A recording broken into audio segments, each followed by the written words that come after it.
كلام الله داوي نفوسنا لنحس في أعماقنا الإيمان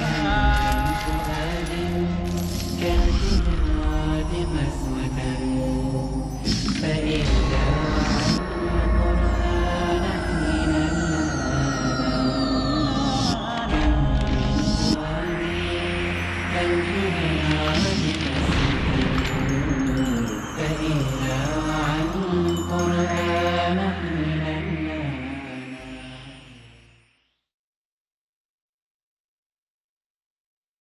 الحمد للہ رب العالمین والصلاة والسلام علی سید الانبیاء والمرسلین اما بعد اعوذ باللہ من الشیطان الرجیم بسم اللہ الرحمن الرحیم الف لام میم ذالک الکتاب لا ریب فیہ ھدی للمتقین الذين يؤمنون بالغيب ويقيمون الصلاة ومما رزقناهم ينفقون اللهم صل على محمد وعلى آل محمد وبارك وسلم رب اشرح لي صدري ويسر لي أمري واحلل عقدة من لساني يفقهوا قولي واجعل لي وزيرا من أهلي آمین یا رب العالمین۔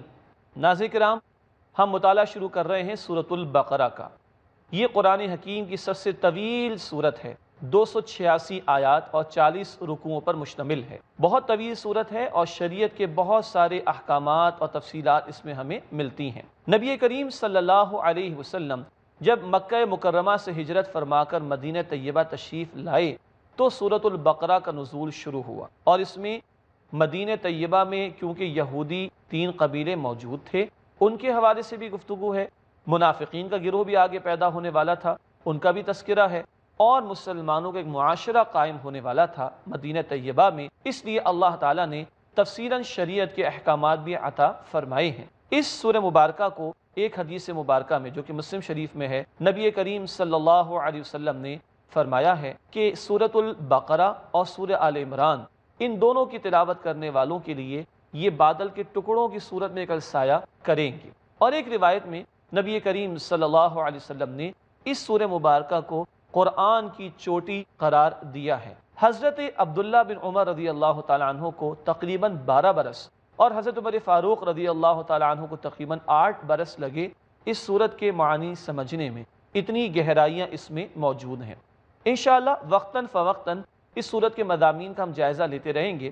سب سے پہلے میں آپ کے سامنے یہ بات رکھوں گا کہ 286 جو آیات ہیں، ان میں ایک حصہ پہلے 4 رکوع پر مشتمل ہے، جس میں قرآن کی بنیادی دعوت کا ذکر ہمیں ملتا ہے۔ سب سے پہلے ہم دیکھتے ہیں کہ سورۃ البقرہ کے 4 رکوع ہیں، ابتدائی 4 رکوع، جن میں قرآن حکیم کی بنیادی دعوت کا ذکر آتا ہے۔ پھر 10 رکوع ہمارے سامنے آتے ہیں جن میں پچھلی امت مسلمہ بنی اسرائیل کے حوالے سے گفتگو آئے گی انشاءاللہ۔ پھر 2 رکوع ہم پڑھیں گے حضرت ابراہیم علیہ السلام کے حوالے سے، تو یوں یہ بن جائیں گے کل 18 رکوع۔ اس کے بعد بقیہ جو 22 رکوع ہیں، ان میں نبی کریم صلی اللہ علیہ وسلم کی امت سے خطاب بھی ہے اور شریعت کی تفصیلات بھی ہمیں عطا کی گئی ہیں۔ آئیے آج سب سے پہلے ہم سورۃ البقرہ کی ابتدائی آیات کا مطالعہ کرنے کی کوشش کریں۔ پہلے 2 رکوع، ان میں ہمارے سامنے 3 گروہوں کا ذکر آئے گا۔ ایک گروہ متقین کا ہے، ایک گروہ منافقین کا ہے، اور ایک گروہ کافرین کا ہے۔ ان 3 گروہوں کا ذکر ہمارے سامنے آئے گا۔ ہمیں بھی جائزہ لینا ہے کہ ہم کس گروہ کا حصہ ہیں۔ آئیے بسم اللہ کرتے ہیں، سورۃ البقرہ کا آغاز کرتے ہیں۔ بسم اللہ الرحمن الرحیم۔ الف لام میم۔ ان حروف کو حروف مقطعات کہتے ہیں۔ قطع کرنے کے معنی ہوتے ہیں علیحدہ کرنا۔ ان حروف کی تلاوت علیحدہ علیحدہ کی جاتی ہے۔ الف لام میم، یہ علیحدہ کر کے پڑھنا، یہ قطع کرنے کے معنی میں ہے، اور ان کو حروف مقطعات کہتے ہیں۔ امت کی عظیم اکثریت علماء کی اس بات پر متفق ہے کہ اس کے اصل معنی اللہ ہی کے علم میں ہے۔ اصل معنی کا علم اللہ سبحانہ و تعالیٰ ہی کو ہے حروف مقطعات کا۔ ایک رائے یہ بھی بیان کی گئی کہ اہل عرب کے سامنے یہ کلام پیش ہوا اور انہوں نے الزام تراشی کرنے کی کوشش کی، تو ان کو کہا گیا کہ تم جن حروف سے، الفابیٹ سے واقف ہو، انہی کو استعمال کر کے اللہ نے کلام اپنے حبیب صلی اللہ علیہ وسلم کو عطا کیا، تو تمہیں اپنے اوپر بڑا گھمنڈ ہے اور قرآن پر اگر تمہیں کوئی شک ہے تو تم بھی بنا کر پیش کر دو۔ تاہم یہ اصل معنی اللہ ہی کے علم میں ہے حروف مقطعات کے۔ الف لام میم ذالک الکتاب لا ریب فیہ، یہ قرآن وہ کتاب ہے جس میں کوئی شک نہیں۔ ایک تعبیر اس کی یہ کی گئی، ہم دعا کرتے ہیں اہدنا الصراط المستقیم، اللہ سیدھے راستے کی ہدایت دیتا ہے، پورا قرآن اس نے ہمیں عطا فرما دیا۔ اور ایک رائے یہ کہ یہ وہ کتاب ہے جس کا بشارت کا پہلو ہمیں بائبل میں بھی ملتا ہے۔ موسیٰ علیہ السلام نے اپنے ساتھیوں کے سامنے بات رکھی، اپنے لوگوں کے سامنے بات رکھی۔ بک آف ڈیٹرانومی میں تفصیلات آتی ہیں، کتاب استثناء میں اس کا بیان آتا ہے کہ اللہ سبحانہ و تعالیٰ تمہارے بھائیوں میں سے ایک رسول کو کھڑا کرے گا اور اس کے منہ میں اپنا کلام ڈالے گا۔ بھائی سے مراد بنی اسرائیل کے بھائی بنی اسماعیل، ابراہیم علیہ السلام کے بیٹے اسحاق علیہ السلام، اسحاق علیہ السلام کے بیٹے یعقوب علیہ السلام، اور یعقوب علیہ السلام کے 12 بیٹے، ان سے بنی اسرائیل کا سلسلہ آگے بڑھا۔ اور ابراہیم علیہ السلام کے دوسرے بیٹے ہیں اسماعیل علیہ السلام، ان کی آگے کی نسلوں میں جا کر نبی کریم صلی اللہ علیہ وسلم تشریف لائے۔ تو یہودی جو مدینہ طیبہ میں آباد ہیں ان کو بھی کہا جا رہا ہے وہ جو کتاب کی بشارت اور آخر رسول کی بشارت تمہاری کتابوں میں بھی ہے وہ آ چکا ہے، کلام قرآن حکیم۔ ذالک الکتاب لا ریب فیہ، یہ قرآن وہ کتاب ہے جس میں کوئی شک نہیں۔ ناظرین کرام، یہ اللہ ہی کا کلام ہے۔ ھدی للمتقین، یہ متقین کے لیے ہدایت ہے۔ قرآن کا بیسک پرپس کیا ہے، بنیادی مقصد کیا ہے؟ کہ انسانیت کو ہدایت دینے کے لیے آیا۔ باقی فوائد ضمنی اور سیکنڈری نوعیت کے ہیں، قرآن کا پرائمریلی بنیادی مقصد کیا ہے؟ یہ ہدایت کی کتاب ہے۔ ہدایت کن کے لیے؟ متقین کے لیے۔ تقویٰ کسے کہتے ہیں؟ تقویٰ کے معنی ہے بچنا، گناہوں سے بچنا، دل میں اللہ کا خوف اور ڈر ہو کہ جو کچھ آج سوچتے ہیں، کہتے ہیں، کرتے ہیں، کل اس کا جواب دینا ہوگا۔ تو جو ڈرتے ڈرتے بچتے بچتے زندگی بسر کریں گے انشاءاللہ ان کو ہدایت ملے گی۔ اللہ ہم سب کو بھی تقویٰ عطا فرمائے اور اللہ ہم سب کو ہدایت عطا فرمائے۔ ھدی للمتقین، متقین کے لیے ہدایت۔ یہ متقی لوگ کون ہوتے ہیں؟ ان کی صفات کیا ہیں؟ 5 صفات کا بیان اگلی آیات میں آ رہا ہے۔ فرمایا الذین یؤمنون بالغیب، جو غیب پر ایمان رکھتے ہیں، جو میٹیریلسٹک اپروچ نہیں رکھتے، اس دنیا ظاہر کو سب کچھ نہیں سمجھتے۔ آج کا دور فتنے کا دور ہے، وہ کہتے ہیں سینگ از بلیونگ، جو نظر آ رہا ہے وہی سب کچھ ہے۔ اور ہمارا ایمان کیا کہتا ہے؟ الذین یؤمنون بالغیب، جو غیب پر ایمان رکھتے ہیں۔ اللہ کو ہم نے دیکھا ہے؟ نہیں۔ آخرت کو دیکھا ہے؟ نہیں۔ جنت و جہنم کو دیکھا ہے؟ نہیں۔ مگر ہمارا ایمان اور ہم مانتے کہ ہاں اللہ بھی ہے، آخرت بھی ہوگی، جنت بھی ہے، جہنم بھی ہے۔ کیا سائنس نے آج تک اللہ کو فزیکلی پروف کیا؟ جنت کو فزیکلی پروف کیا؟ نہیں۔ سائنس بہت پیچھے ہے، ہمارا ایمان بہت آگے ہے۔ ان دا سینس الذین یؤمنون بالغیب، اور جو غیب پر ایمان رکھتا ہے وہ شارٹ سائٹڈ نہیں ہوتا، وہ براڈ مائنڈڈ ہوتا ہے، وہ حق کو قبول بھی کرتا ہے، چاہے کہیں سے بھی اس کو مل جائے مگر حق ہونا چاہیے۔ تو پہلی بات متقین کی صفات الذین یؤمنون بالغیب، جو غیب پر ایمان رکھتے ہیں۔ نمبر 2 ویقیمون الصلاۃ، اور نماز قائم کرتے ہیں۔ ایمان کا صرف دعویٰ نہیں کرتے بلکہ اس کا اظہار بھی کرتے ہیں۔ ایمان کا صرف دعویٰ ہی نہیں بلکہ اس کا اظہار بھی کرتے ہیں۔ ایمان ہوگا دل میں، اظہار ہوگا عمل میں۔ ویقیمون الصلاۃ، اور وہ نماز قائم کرتے ہیں۔ ومما رزقناہم ينفقون، اور جو کچھ ہم نے انہیں عطا کیا اس میں سے انفاق کرتے ہیں، اس میں سے خرچ کرتے ہیں، دوسروں پر خرچ کرتے ہیں۔ ایک بندہ مومن جس کو ہدایت ملتی ہے اللہ کی طرف سے، وہ تنگ نظر نہیں ہوتا، وہ بخل کرنے والا نہیں ہوتا، وہ کنجوس نہیں ہوتا، وہ اللہ کے حقوق بھی ادا کرتا ہے، وہ بندوں کے حقوق بھی ادا کرتا ہے۔ اس کے دل میں دوسروں کے لیے ہمدردی کا جذبہ ہوتا ہے، طلب و طلب ہوتی ہے ہمدردی کی۔ فرمایا کہ وَمِمَّا رَزَقْنَاهُمْ يُنْفِقُونَ، اور جو ہم نے انہیں رزق میں سے عطا فرمایا اس میں سے خرچ کرتے ہیں۔ وَالَّذِينَ يُؤْمِنُونَ بِمَا أُنزِلَ إِلَيْكَ، اور وہ کہ جو ایمان رکھتے ہیں اس پر جو اے نبی صلی اللہ علیہ وسلم آپ پر نازل کیا گیا، وَمَا أُنزِلَ مِن قَبْلِكَ، اور اس پر جو آپ سے پہلے نازل کیا گیا، وَبِالْآخِرَةِ هُمْ يُوقِنُونَ، اور آخرت پر وہ یقین رکھتے ہیں۔ اس آیت میں، آیت نمبر 4 میں 2 باتیں ہیں۔ نمبر 1، وہ ایمان رکھتے ہیں اس پر اے نبی صلی اللہ علیہ وسلم جو آپ پر نازل کیا گیا، اور اس پر بھی جو آپ سے پہلے نازل کیا گیا۔ مسلمان وسیع النظر ہوتا ہے، مسلمان براڈ مائنڈڈ ہوتا ہے۔ ہم مسلمان تمام رسولوں کو مانتے ہیں، کسی ایک کو نہ مانے ہم مسلمان ہو ہی نہیں سکتے۔ تو پہلے بھی جتنی وحی آئی اس سب پر بھی ایمان رکھتے ہیں، اور اے نبی جو آپ کو عطا کیا گیا، آپ پر نازل کیا گیا، اس پر بھی ایمان رکھتے ہیں۔ ایک اہم بات، اس میں ختم نبوت کی دلیل بھی ہے۔ پہلے جو کچھ نازل ہوا اس پر بھی ایمان رکھتے ہیں، جو آپ پر نازل ہوا اس پر بھی ایمان رکھتے ہیں۔ یہ نہیں فرمایا جو آپ کے بعد آئے گا اس پر بھی ایمان رکھتے ہیں، نہیں، اب آخری کلام آ گیا ہے نبی صلی اللہ علیہ وسلم آپ پر، تو آپ پر جو کچھ نازل ہوا اس پر ایمان رکھتے ہیں۔ یہ ہے مسلمان کا براڈ مائنڈڈ ہونا، وسیع النظر ہونا۔ ہر دور میں جب جب اللہ رب العالمین نے انسانیت کی ہدایت کے لیے وحی بھیجی، بندہ مومن اس سب پر ایمان رکھتا ہے، اس کی اوریجنل فارم میں، اس کی اصل شکل میں۔ کیوں؟ بندہ مومن تنگ نظر نہیں، وسیع النظر ہوتا ہے۔ پانچویں صفت بیان فرمائی، وَبِالْآخِرَةِ هُمْ يُوقِنُونَ، اور وہ آخرت پر یقین رکھتے ہیں۔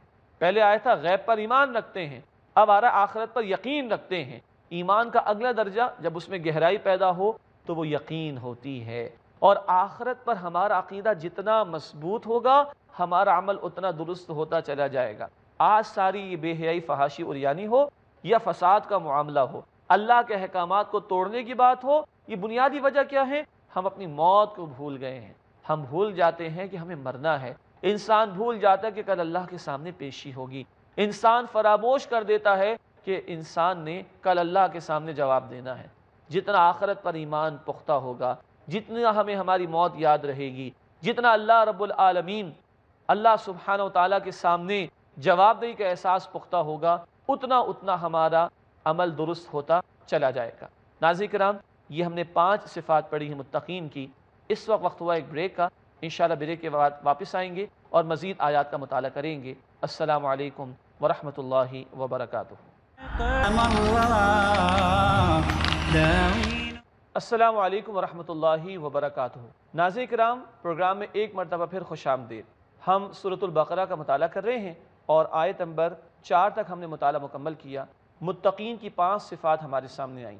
غیب پر ایمان رکھتے ہیں، نماز قائم کرتے ہیں، جو کچھ اللہ نے عطا کیا اس میں سے خرچ کرتے ہیں، ہر دور میں جو وحی آئی سب پر ایمان رکھتے ہیں، اور آخرت پر وہ یقین رکھتے ہیں۔ آئیے آگے مطالعہ کرتے ہیں اور جانیں کہ اللہ تعالیٰ نے ان کے لیے کیا تیار کیا ہے۔ فرمایا آیت نمبر 5 میں، اولئک علی ھدی من ربہم، یہی لوگ ہیں جو اپنے رب کی طرف سے ہدایت پر ہیں، واولئک ھم المفلحون، اور یہی لوگ ہیں جو فلاح یعنی کامیابی حاصل کرنے والے ہیں۔ تو متقین کی ان صفات کو جو لوگ اختیار کریں گے انہی کو ہدایت ملے گی اللہ کی طرف سے، اور انہی کو اصل کامیابی ملے گی۔ اللہ تعالی ہم سب کو اپنے متقی بندوں میں شامل فرمائے۔ ناظرین کرام، یہ پہلے گروہ کا بیان مکمل ہوا، متقین کا بیان مکمل ہوا کہ جن میں یہ صفات ہوں گی وہ تو قرآن سے ہدایت پا جائیں گے۔ 1400 برس پہلے چلے جائیے، صحابہ کرام تھے رضی اللہ عنہم اجمعین، مکہ مکرمہ سے ہجرت کر کے مدینہ طیبہ آ گئے ہیں، اور ان میں یہ صفات موجود ہیں، ان کو تو ہدایت مل گئی۔ مگر ایک اور گروہ تھا ابو جہل جیسے لوگوں کا، جنہوں نے جانتے بوجھتے انکار کیا، اب ان کا تذکرہ ہے اگلی 2 آیات میں۔ یہ دوسرا گروہ ہے کافروں کا۔ فرمایا ان الذین کفروا، بے شک وہ لوگ کہ جنہوں نے کفر کیا، سواء علیہم، ان کے حق میں برابر ہے، اانذرتہم ام لم تنذرہم لا یؤمنون، کہ اے نبی صلی اللہ علیہ وسلم آپ ان لوگوں کو خبردار کریں یا نہ کریں یہ ایمان نہیں لائیں گے۔ یہ وہ کافر ہیں جنہوں نے جانتے بوجھتے حق کو جھٹلا دیا ہو، جیسے کہ ابو جہل کی مثال میں نے آپ کے سامنے رکھی۔ آگے فرمایا ختم اللہ علی قلوبہم وعلی سمعہم، اللہ سبحانہ وتعالیٰ نے ان کے دلوں پر مہر لگا دی اور ان کی سماعت یعنی کانوں پر مہر لگا دی، وعلی ابصارہم غشاوہ، اور ان کی آنکھوں پر پردہ ہے، ولہم عذاب عظیم، اور ان کے لیے بڑا عذاب ہوگا۔ یہ 2 آیات میں مختصراً دوسرے گروہ کا بیان ہے، کافروں کا گروہ۔ 1400 برس پہلے بھی تھا، ابو جہل جیسے لوگ تھے جو تنہائی میں جب ہوتے لوگوں کے پاس، اپنے لوگوں کے ساتھ، لوگ پوچھتے کہ محمد صلی اللہ علیہ وسلم جو کچھ پیش کرتے ہیں وہ برحق نہیں، وہ کہتا برحق ہے۔ پھر لوگ پوچھتے پھر قبول کیوں نہیں کرتے، وہ کہتا کہ اگر میں نے مان لیا تو میں چھوٹا ہو جاؤں گا، یہ بڑے ہو جائیں گے، اور میں چھوٹا بننا چاہتا نہیں، میں تو سردار ہوں۔ ایسا تکبر، ایسا تعصب، ایسے جانتے بوجھتے روش انکار کی جب اختیار کر لے بندہ تو پھر اس کو ہدایت نہیں ملتی۔ اللہ نے امتحان کے طور پر دنیا میں بھیجا، جو قبول کرنا چاہتا اللہ اس کو ہدایت دیتے ہیں، اور جو جانتے بوجھتے رد کر دے تو پھر اللہ تعالیٰ اس کو محروم کر دیتے ہیں اور پھر مہر لگا دی جاتی ہے۔ اللہ کا قانون ہے۔ کہیں قرآن بتاتا ہے سورۃ الدہر کی ابتدائی 2 آیات میں، آیت نمبر 2 اور 3 میں، اِنَّا هَدَيْنَاهُ السَّبِيلَ اِمَّا شَاكِرًا وَإِمَّا كَفُورًا، ہم نے ہدایت کا راستہ واضح کر دیا، جو چاہے شکر گزار بنے، جو چاہے ناشکرہ بنے۔ زندگی امتحان کے لیے، اور بندہ جس طرح بڑھنا چاہے گا اسی کی توفیق دے دی جائے گی۔ قرآن نے بتایا سورہ شورا آیت نمبر 13 میں، یہدی الیہ من ینیب، اللہ ہدایت اسے عطا فرماتا ہے جو اللہ کی طرف رجوع کرتا ہے۔ اور فرمایا سورہ صف آیت نمبر 5 میں فَلَمَّا زَاغُوا أَزَاغَ اللَّهُ قُلُوبَهُمْ، جب انہوں نے ٹیڑھ اختیار کی تو اللہ نے بھی ان کے دلوں کو ٹیڑھا فرما دیا۔ گویا یہ انسان کے پاس اختیار ہے، اگر وہ ہدایت کی طرف قدم بڑھائے گا اللہ اسی کی توفیق عطا فرما دیں گے، اور اگر وہ گمراہی کی طرف بڑھنے کی کوشش کرے گا تو اللہ تعالیٰ اسی راستے کو اس کے لیے آسان فرما دیں گے۔ اللہ ہم سب کو سیدھے راستے کی ہدایت عطا فرمائے اور ہمیں گمراہی سے محفوظ فرمائے۔ یہاں ایک اور بات بھی آئی کہ اللہ نے مہر تو لگا دی اور اس سے پہلے فرمایا اے نبی ان کے حق میں برابر ہے، آپ ان کو خبردار کرے یا نہ کرے یہ تو ایمان نہیں لائیں گے، مگر نبی صلی اللہ علیہ وسلم نے اپنا کام نہیں چھوڑا۔ ایک داعی دین کو اپنا کام جاری رکھنا چاہیے، لوگ مانے یا نہ مانے یہ لوگوں کا چوائس، لوگوں کا اختیار ہے، مگر دین کی دعوت دینے والے کو اپنے فریضے کو مسلسل ادا کرتے رہنا چاہیے۔ ان کے متعلق فرمایا وَلَهُمْ عَذَابٌ عَظِيمٌ، اور ان کے لیے بڑا عذاب ہوگا۔ یہ دوسرا گروہ جو قرآن کی دعوت کا انکار کرنے والا تھا اس کا بیان آیا۔ ناظرین کرام، اس کے بعد سورۃ البقرہ کے دوسرے رکوع کا آغاز ہوتا ہے۔ اس رکوع میں 13 آیات ہیں جن میں تیسرے گروہ کے حوالے سے تفصیل آئے گی۔ یہ تیسرا گروہ اس کو منافقین کا گروہ کہا جاتا ہے، مگر ابھی اس مقام پر ان کا نام نہیں لیا گیا بلکہ کچھ صفات و کردار بیان کر دیا گیا تاکہ جو لوگ سنبھلنا چاہے وہ سنبھل جائیں۔ یہ منافقین کا گروہ دور نبوی میں بھی تھا صلی اللہ علیہ وسلم، کہ جنہوں نے اسلام کو قبول تو کر لیا مگر اس کو دل سے نہ مانا اور اس کے تقاضوں پر عمل کرنے کی کوشش نہیں کی۔ گویا یہ 3 گروہ ہو گئے، ایک مسلمانوں کا، متقین کا، جو قبول کرنے کے بعد ڈٹ گئے، جان دینے کو بھی تیار ہو گئے، مال بھی کھپا دیا مگر ایمان چھوڑنے کو تیار نہیں۔ دوسرا کافرین کا جو کہ ڈٹ گئے کفر پر اور جان دینے کو تیار، جیسے کہ ابو جہل قتل ہوا غزوہ بدر میں مگر قبول کرنے کو تیار نہیں۔ تیسرا درمیان کا گروہ ہوتا ہے، یہ منافقین کا ہے، یہ ہر ایک سے بنا کر رکھتا ہے تاکہ جب جس کا پلڑا بھاری ہو وہ اس کا ساتھ دے اور اپنے فوائد کو، اپنے مفادات کو سمیٹنے کی کوشش کرے۔ غور کیجئے گا اور نوٹ کیجئے گا، قرآن ایک انقلابی دعوت لے کر آتا ہے اور انقلابی جد و جہد میں جانیں بھی دینی پڑتی ہیں اور جانیں دینے والوں کی مخالفت کرنے والے بھی جانیں دیتے ہیں، یہ 2 ہی رویے ہوتے ہیں۔ مگر ایک تیسرا گروہ بھی انقلابی جد و جہد میں سامنے آتا ہے جو ہر ایک سے اپنی بنا کر رکھتا ہے تاکہ اپنے مفادات کو وہ محفوظ کر سکے۔ قرآن کی بنیاد پر جب بھی کسی معاشرے میں کوئی انقلابی تحریک برپا ہوگی یہی 3 گروہ ہمارے سامنے آئیں گے اور یہ منافقین والا گروہ بھی سامنے آئے گا۔ تاہم اس وقت ایز سچ انقلابی تحریک تو دکھائی کم دیتی ہے، تو میں اور آپ اپنا تو جائزہ لیں، کیا ہم متقین میں شامل ہیں یا ہم اللہ نہ کرے منافقین میں شامل تو نہیں، اللہ اس سے محفوظ رکھے۔ میں نے عرض کیا کہ یہاں منافقین کا لفظ استعمال نہیں ہوا، وہ آئے گا سورہ نساء میں اور دیگر مقامات پر سورہ توبہ میں بھی انشاءاللہ تعالی، مگر مدنی دور کے آغاز میں سورۃ البقرہ کا نزول ہوا ہے تو اللہ نے چوکنا کر دیا کچھ صفات بیان فرما کر کہ دیکھو یہ ان لوگوں میں ہوں گی جن کو اللہ تعالیٰ نے آگے منافقین کہا اور ان کے اس نفاق کو اس مقام پر مرض یعنی بیماری سے تعبیر کی۔ آئیے اب تیسرے گروہ کا مطالعہ کریں دوسرے رکوع کے آغاز سے۔ فرمایا وَمِنَ النَّاسِ مَن يَقُولُ، اور لوگوں میں سے وہ بھی ہیں جو کہتے ہیں آمنا باللہ وبالیوم الآخر، کہ ہم ایمان لائے اللہ پر اور آخرت کے دن پر، وما ہم بمؤمنین، اور وہ ایمان والے نہیں ہیں۔ غور کیجئے، یہ کہہ رہے ہم اللہ کو مانتے ہیں، یہ کہہ رہے ہم آخرت کو مانتے ہیں، اور اللہ فرماتے ہیں ایمان والے نہیں۔ کون سا ایمان مسنگ ہے؟ رسول اللہ کی رسالت کو ماننے والا ایمان صلی اللہ علیہ وسلم۔ منافقین بھی جو تھے جن کا ذکر اگلی صورتوں میں آئے گا انشاءاللہ، وہ جھوٹے منہ اللہ کے رسول کو ماننے کا دعویٰ کرتے تھے، ان کا عمل ثبوت پیش نہیں کیا کرتا تھا، غلط دعوے تھے ان کے اور کردار کی گواہی نہیں تھی، تو یہ جھوٹا دعویٰ تھا۔ یہاں بتایا جا رہا ہے کہ دیکھو اللہ کے ماننے والے بھی ہو تم، آخرت کے ماننے والے بھی ہو، مگر محمد صلی اللہ علیہ وسلم کو نہیں مانتے، واقعتاً ان کو نہیں مانتے، ان پر ایمان نہیں لاتے، تمہارا ایمان ہی نہیں ہے۔ آج مسلمان وہی مسلمان کہلائے گا جو محمد رسول اللہ صلی اللہ علیہ وسلم کی رسالت پر ایمان لائے اور انہیں اللہ کا آخری رسول مانے۔ یہ ہے قانونی حوالے سے بنیادی مسئلہ کہ اب مسلمان وہی ہے، اب نجات اس کے لیے ہے جو محمد صلی اللہ علیہ وسلم کو اللہ کا آخری رسول مانے اور ان کے تقاضوں پر عمل درآمد کرنے کی کوشش کرے۔ فرمایا کہ وما ہم بمؤمنین، یہ ایمان والے نہیں ہیں۔ یخادعون اللہ والذین آمنوا، یہ دھوکہ دینے کی کوشش کرتے ہیں اللہ کو اور ایمان والوں کو۔ وما یخدعون الا انفسہم، مگر یہ دھوکہ اپنے ہی آپ کو دیتے ہیں۔ وما یشعرون، اور یہ سمجھتے نہیں ہیں بات کو۔ مسلمانوں کے پاس جاتے ہیں تو کہتے ہیں ہم ایمان لے آئے، کافروں کے پاس جاتے ہیں کہتے ہیں ہم تو تمہارے ساتھ ہیں، بھی ذکر آگے چل کر آئے گا انشاءاللہ تعالی۔ اللہ تعالیٰ فرما رہے ہیں کہ یہ اپنے تئیں اپنے طور پر تو سمجھ ہم دھوکہ دے رہے ہیں، نہیں، یہ اپنے آپ کو دھوکہ دے رہے ہیں۔ انسان دنیا کی ظاہری چمک دمک کا شکار ہو کر، دنیا پرستی کا شکار ہو کر جب دین کا سودا کر لے، ایمان کے تقاضوں کو فراموش کرے، تو یہ سب سے بڑا دھوکہ ہے کہ وہ ظاہری چمک دمک والی دنیا میں ڈوب گیا، دنیا بنانے کے چکر میں ہمیشہ کی زندگی آخرت کو سے برباد کر لیا۔ اس سے بڑا کوئی دھوکہ نہیں ہو سکتا۔ فرمایا وما یشعرون، اور انہیں شعور نہیں ہے۔ فی قلوبہم مرض، فرمایا کہ ان کے دلوں میں ایک مرض، ایک بیماری ہے۔ فزادہم اللہ مرضا، بس اللہ نے بڑھا دیا ان کو مرض کے اعتبار سے۔ وہ مرض کیا ہے اس کو ہم دیگر مدنی صورتوں میں پڑھیں گے نفاق کے لفظ سے تعبیر کرتے ہوئے، مگر ابھی ابتدائی معاملہ ہے تو اللہ تعالیٰ اس کو مرض سے تعبیر کر رہے ہیں تاکہ جو سمجھنا چاہے بچنا چاہے وہ بچ جائے۔ فرمایا کہ ان کے دلوں میں ایک بیماری ہے، بس اللہ تعالیٰ نے ان کی بیماری میں اضافہ فرما دیا۔ وَلَهُمْ عَذَابٌ أَلِيمٌ، اور ان کے لیے دردناک عذاب ہوگا، بِمَا كَانُوا يَكْذِبُونَ، اس لیے کہ وہ جھوٹ بولتے ہیں، دعویٰ کرتے محمد صلی اللہ علیہ وسلم کو ماننے کا مگر دل سے ایمان نہیں لاتے، دعویٰ کرتے اسلام کو ماننے کا مگر اسلام کے تقاضوں پر عمل نہیں کرتے ہیں، دعویٰ کرتے ہیں ایمان کا مگر جب دین کی راہ میں نکلنے کی بات آئے، دین کے لیے محنت کی بات آئے تو فرار اختیار کرتے ہیں۔ فرمایا اس جھوٹ کی وجہ سے ان کے لیے دردناک عذاب ہوگا۔ فرمایا وَإِذَا قِيلَ لَهُمْ لَا تُفْسِدُوا فِي الْأَرْضِ، اور جب کہا جاتا ہے ان سے کہ زمین میں فساد نہ مچاؤ، قَالُوا إِنَّمَا نَحْنُ مُصْلِحُونَ، کہتے ہم تو اصلاح کرنے والے ہیں۔ جب کہا جاتا ہے حق قبول کرو، حق کے تقاضوں پر عمل کرو اور رسول اللہ صلی اللہ علیہ وسلم کا ساتھ دو، یہ بھاگ جاتے ہیں۔ کہا جاتا ہے فساد نہ مچاؤ، حق کی راہ میں رکاوٹ نہ ڈالو، یہ کہتا ہے ہم اصلاح کرنے والے ہیں۔ آج کے دور میں بھی ایسا ہی ہے، جو لوگ قرآن سے، سنت سے، دین سے دور ہیں، جب ان کو سمجھایا جاتا ہے وہ کہتے ہیں ہم تو اصلاح کرنے والے ہیں، ہم سے بڑھ کر علم رکھنے والا کون ہوگا، ہم سے بڑھ کر کوالیفائڈ کون ہوگا۔